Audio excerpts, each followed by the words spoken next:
అంటే ఇవి ఎక్కడ అతనిలోని మృగం ఎక్కడ ఎప్పుడు ఎక్కడ ఉంటుందో తెలియదు. కానీ కొన్ని అంశాలని పోర్ట్రే చేస్తూ ఇప్పుడు చాలా మంది స్త్రీల విజయాలు ఉన్నాయి. చాలా మంది దేశం పేరే భారతమాత అని పెట్టుకున్నాం. చాలా బడుగు కుటుంబాల నుంచి వచ్చి ఎవరెస్ట్ శిఖరాన్ని అధిరోహించిన వాళ్ళు ఉన్నారు, పైలట్ అయిన వాళ్ళు ఉన్నారు, మిలిటరీలో సింహభాగంలో ఉన్న వాళ్ళు ఉన్నారు. వాళ్ళ విజయాలు ఉన్నాయి, వాళ్ళ చరిత్రలు ఉన్నాయి. ఈయన ఆది నుంచి ఇప్పటి వరకు చాలా ఉన్నాయి. ఆ విజయాలను ఎందుకు రాయడు రాజేష్ లాంటి వాళ్ళు? ఈ బాధలే చెప్పుకుంటూ పోతారు ఎందుకు ఒకే మూసలో? నేను ఒక విషయం చెప్తా.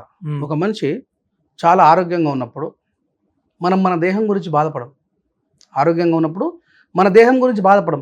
ఎప్పుడైనా మనకు దెబ్బ తగిలినప్పుడు ఈ దేహం మొత్తం కూడా కుచించుకపోతుంది. అవును, నడవలేని పరిస్థితిలో ఉంటాం, బాత్రూమ్ వరకు వెళ్ళలేని పరిస్థితిలో ఉంటాం, సరిగా తిండి తినలేని పరిస్థితిలో ఉంటాం. నేను ఏమంటాను, గాయం ఇబ్బంది పెట్టినంతగా మనిషిని ఇంకేది ఇబ్బంది పెట్టదు.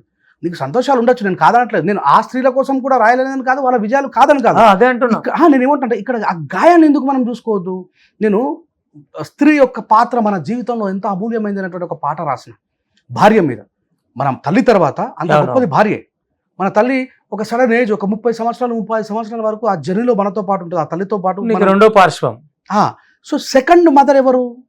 భార్య. ఆమె మీద కూడా రాసిన, పెళ్ళమా పెళ్ళామా అందమైన వెన్నెలా, చీకటింట్లో దీపమై వెలిగినావే జ్యోతిలా, మా అమ్మ ప్రతిరూపమ బంగారు బొమ్మ, మా అమ్మ ప్రతిరూపమ బంగారు బొమ్మ, నీ సేవలెన్ని జన్మలైన తీర్చలేనే అమ్మా, పెళ్ళమా పెళ్ళామా అందమైన వెన్నెలా, చీకటింట్లో దీపమై వెలిగినావే జ్యోతిలా, చీకటెళ్ళిపోక ముందే నిద్రలేస్తావు, ఇంటి పనులన్నీ నువ్వే చక్కబెడుతావు, సోమరోలేవన్న నన్ను నిద్రలేపుతావు, బతుకు పోరు కొరకు జంగు సైరనూదుతావు, బాధలెన్ని ఉన్న గుండెలోన దాచుకుంటావు, చిరునవ్వులల్లో నాకు స్వాగతమవుతుంటావు, అయినా మా మగ జన్మకు మీ త్యాగము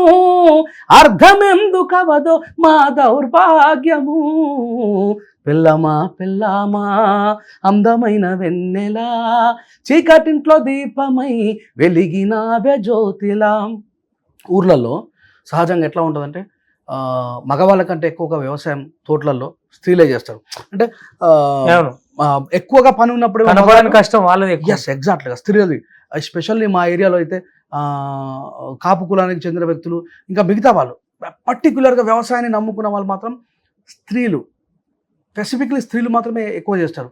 వాళ్ళ మీద ఉండేటువంటి నెగ్లిజెన్సీ కూడా నెక్స్ట్ చరణంలో రాస్తాయి. ఏమనంటే, ఊర్లల్లో వ్యవసాయము కూపిరి పోస్తావు, ఎండలల్లో పని చేస్తూ మాడిమశం అవుతావు, నీ కష్ట సుఖమేది నేను చూడనైతిని, తెల్ల బట్టలేసుకొని జోగు తిరుగుతుంటిని, మిషనోలే పని చేస్తూ కరిగిపోవుడు మీ వంతు, ఏసీలల్లో దాగుకుంటావు గుడేమో మా తంతు, మా వంశాన్ని పెంచేటి దేవత నువ్వు, బిడ్డల కనడానికి నీ ప్రాణం పణం పెట్టావు.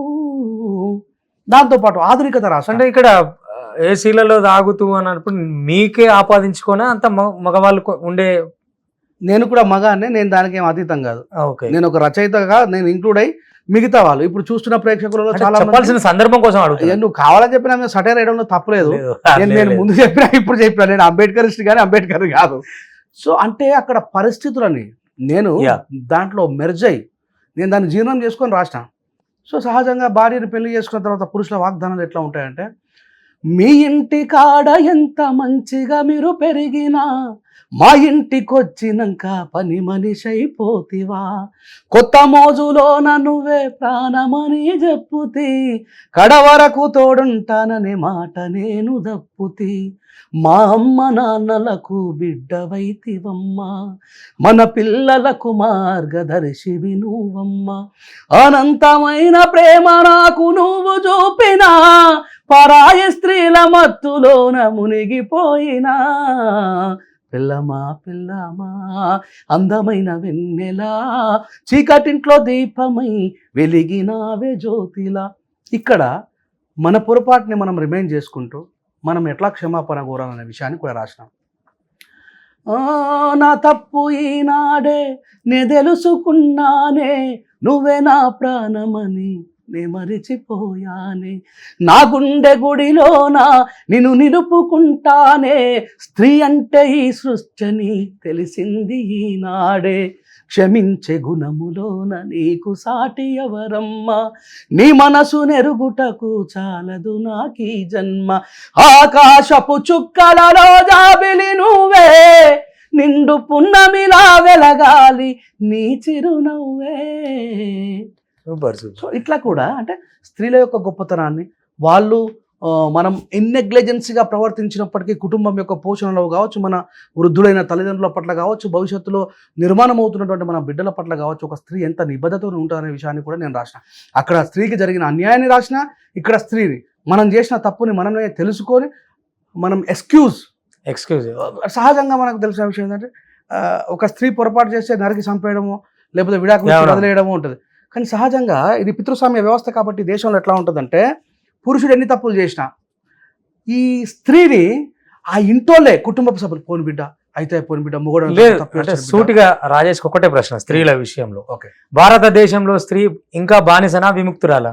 అంటే ఇక్కడ 2 types ఆఫ్ స్త్రీలు ఉన్నారు. నాకు సూటిగానే సమానం చెప్తారు. అక్కడ రెండు రకాలు ఉండడం తప్పు కాదు కదా. బగ్గ చదువుకున్న వాళ్ళు అతి తెలివితోని వాళ్ళకు ఉన్నటువంటి సహజమైన చట్టాలని వ్యాపారాలు చేసుకునే వాళ్ళు కొద్దిమంది ఉన్నారు.